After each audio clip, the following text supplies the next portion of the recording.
Hello, everyone. My name is Yuemei Lin from Department of Biotechnology at TU Delft. My lecture is about extracellular polymeric substances. In this lecture, I will first talk about what is EPS, then how can we know the composition of EPS, and in the end, touch upon the application of EPS extracted from microbial aggregates. What is EPS? Let us first look at EPS of non-aggregated cells.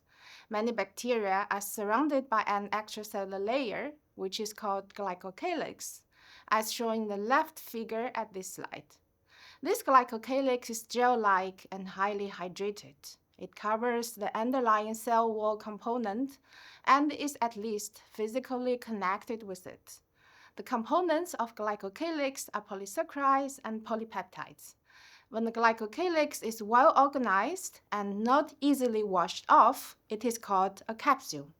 Well, it is called a slime layer when it is a zone of diffused, unorganized material that is removed easily. The role of glycocalyx is as follows. Protect against desiccation, excludes most hydrophobic toxic materials such as detergent. This is due to the fact that glycocalyx is highly hydrated. However, in nature, most of the cases, microbial cells form aggregation, such as what is shown in this figure. It is also called biofilm. It can be with or without carriers. This is a natural biofilm which covers the sheath of an electric cable in a canal north of France. In this biofilm, plant organisms, bacteria, and freshwater sponges are aggregated together. What is the EPS of aggregated cells, such as a biofilm? It is the substances that holds all the species of microorganisms together, like what is shown in this figure. The EPS components can be proteins, polysaccharides, nucleic acids, lipids, and even some intracellular compounds. EPS are mainly responsible for the structural and functional integrity of biofilms. They form a three-dimensional, gel-like, highly hydrated, and often charged biofilm matrix in which the microorganisms are embedded and more or less immobilized. Aerobic granular sludge is one example of biofilm without any carriers. There is an EPS matrix that holds the structure and embed the microorganisms. As I mentioned before, EPS has a few components. How can we know the composition? Of course, by the chemical analysis. Current methodology for EPS analysis is as follows. First, EPS has to be extracted. That is because most of the chemical analysis needs the EPS to be in a solution form. Afterwards, the solubilized EPS was analyzed by the colorimetric methods. In the common used chemical methods for EPS analysis, chemical reagents are added into the EPS solution. A colorimetric reaction happens.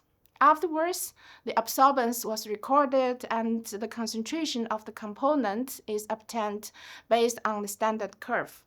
We need to keep in mind that although the colorimetric method is quantitative, it is an indirect measurement based on the selection of a standard. The components can be measured by colorimetric methods are carbohydrates, proteins, uronic acids, and humic acids. If we look at protein analysis, each method listed here targets at different amino acids because of the chemical reaction. For example, the Lowry total protein assay rely on the presence of a readily oxidizable amino acid, such as tyrosine, cysteine, and tryptophan. There is a variation in response from proteins with different amino acid content. Therefore, the standard curves of BSA and cytochrome C are different. For the same absorbance, different number of proteins will be measured. The measurement of carbohydrate content is the same. The standard curves of glucose and galactose are different. For the same absorbance, two different concentrations of carbohydrates can be obtained. Therefore, although the colorimetric methods are widely used in EPS analysis, we need to keep in mind that with these methods, a relative value is obtained.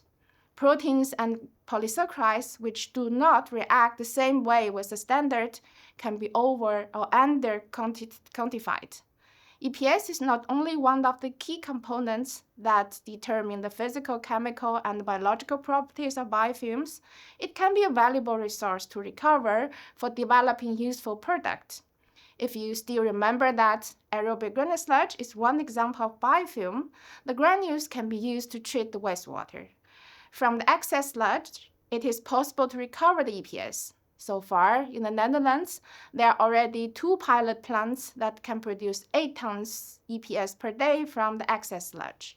It is important to identify the molecular structure of the recovered EPS, to understand the property of EPS, and based on the property to develop applications.